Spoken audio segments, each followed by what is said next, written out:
আসসালামু আলাইকুম আমার প্রিয় বন্ধুরা। আজকে হলো ৯ এপ্রিল। ৯ এপ্রিল মানে মানুষের এরকম গুরুত্বপূর্ণভাবে নিছে, যেরকম গুরুত্বপূর্ণ ঈদকেও দেওয়া হয় না।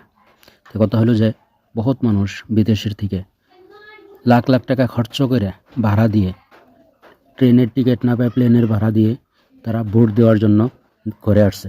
কেউ কেরালা থেকে, কেউ বোম্বাই থেকে, কেউ তামিলনাড়ু থেকে, কেউ কর্ণাটক থেকে। ট্রেনের টিকিট না পেয়ে প্লেনের টিকিট বহুত টাকা খরচ করে তারা সির্ফ ভোট দেওয়ার জন্য ঘরে আসছে। আর যেরকম নাকি তারা ঈদের ভিতরেও এরকম করে খরচ করে ঘরে আসে না। কিন্তু আমাদের যারা উম্মিদবার আছে, যারা নাকি ভোটে দাঁড়াইছে, তারা ভোট পাওয়ার পরে কিন্তু এরকম মানুষকে ভুলে যায়।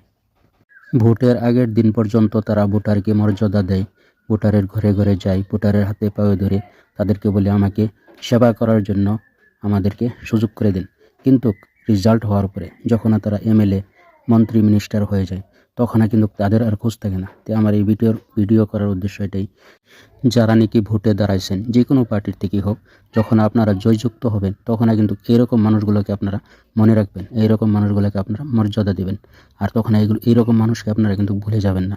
তখন যেন আমাদের এই কথাগুলো মনে থাকে যে আমাদের জন্য মানুষ লাখ লাখ টাকা খরচ করে বহু দূরের থেকে এসে তারা কিন্তু শুধুমাত্র ভোট দেওয়ার জন্যই ঘরে এসেছিল। আর তাদেরকে আমরা এখন গুরুত্ব দিতে হবে।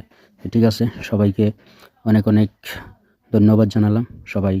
সবার জন্য দোয়া করবেন ইনশাল্লাহ, যেন এরকম পার্টিকে ভোট দিবেন যে পার্টি দেশের জন্য মানুষের জন্য সবার জন্য যে নাকি ভালো কাজ করবে, এরকম পার্টিকে ভোট দিবেন।